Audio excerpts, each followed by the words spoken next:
लक्ष्मी तरकारी पाकेन भने भोक लागिसक्यो म हिँड्नु पर्दैन काम कहाँ छैन डुलेर हिँड्न छ सधैँभरि भात पाकेन खाएर कहाँ जान छ तपाईँले म जान्छु नि कहिले काम हुन्छ कहिले हुन्न काम गरिदिएका ठाउँमा बेमानी बनाउनु अनेक कुरा त गर्ने खाएँ अब अरू काम भयो नि त खोज्न हिँड्नु पर्यो घरमा त काम कहिले पनि ल्याइदिनु पाक्दैछ त्यसो पाक्छ अनि खाएर जानु होला सधैँभरि यसरी अल्लारे पर्ने हुन्छ भने बच्चाको बिल आइसकेको छ 1 महिना 2 महिना 3 महिना कति सधैँ यसै गरेर हुन्छ र तिम्रो बिल आएको कति आयो कहिले दिए भोलि पछि बाबाले कमाउँछ न म पैसा ल्याएर तिर्नु भन्छु बाबाले भन्नुहोस् त्यही त तिमी भन्नु बिल आयो बाबुको भन्छ हो त कहाँ हालिदिन्छन् बिल के भन्छन्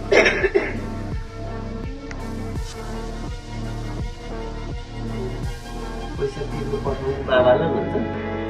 मेरो बाबासँग अहिले पैसा धेरै छैन पछि धेरै कमाउनुहुन्छ भनिदिन्छ है भन है तर राम्रोसँग पढ्नुपर्छ है ल भनिदिइहाल्छु नि स्कुलमा नि भनिदिउँला त्यो पैसा भने सब पैसा कहाँ हुन्छ कुबेरको भन्दा त जित्किन्छ भन्छ नि अनि हामी आफ्नो झगडा गरेर सानो समस्या भयो भने समस्यामा हुन्छ कस्तो के भने कि तपाईँको बुहारी फन्किहाल्छ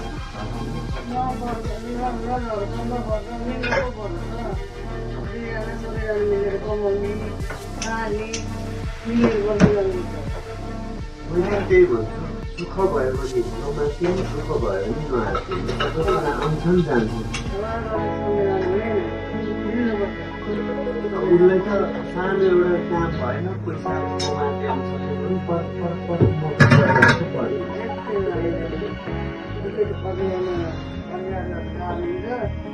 सुन्नु लक्ष्मी तिमी घरको लक्ष्मी जस्तो फेरि मान्छे हो अलिक व्यवहार बन्द गर्छ सुखले आत्य पनि छैन दुःखले मात्य पनि छैन सधैँभरि यसरी व्यवहार चल्दैन पनि व्यवहार गर्नलाई पैसै चाहिन्छ मैले त बाहिर हिँड्नुहोस् कमाउनुहोस् भनिकन भने अल्लारेपन नगर्नुहोस् केही कुरा त सत्य कुरा त म पनि मानिहाल्छु म केही कामै नगरी म 16 वर्षको उमेरमै कमाउनु गएको होइन 16 वर्षको उमेरदेखि कमाउनु गएको कमाउँदै छ यताउता गरेकै छ घर व्यवहार चलेकै छ अब यस्तो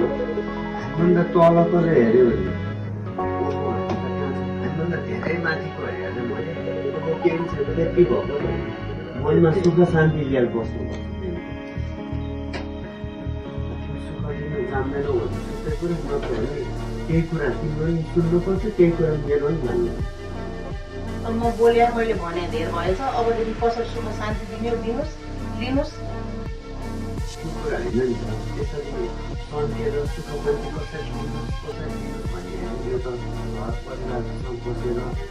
नर्मल दिमाग राखेर लिनु कुरा हो बिहानै उठ्नु छ जुरुक्क हिँड्नु छ के काम गर्ने कसो काम गर्ने हो 1 रुपियाँ पैसा आउने होइन घरमा बच्चाको बिल आएको महिना भइसक्यो आमा बिरामी हुन्छ जचाउन लानुपर्ने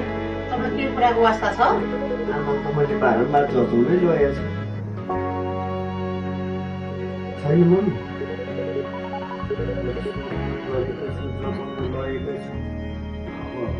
घरमा बिमारी भयो त्यस्तो धेरै ऊ पनि असहज पनि त छैन नि सुख शान्ति भन्ने कसैले टपक्क टिपेर यहाँ ल्याइदिने भने कि आफ्नो कर्म मेहनत दिमाग लगाएर लिने हो कि आज मैले बिहा छोडिदिएँ कहाँ छोडिदियो भने मेरो चाहिँ सन्तापन भयो अलिकति व्यवहारिक नैतिकताका कुराहरूले गर्नु सन्तापनले मैले आजदेखि तिमीहरूको व्यवहार छोडिदिएँ भने भएर हुन्छ भन्नुहोस् त के गर्नु पर्छ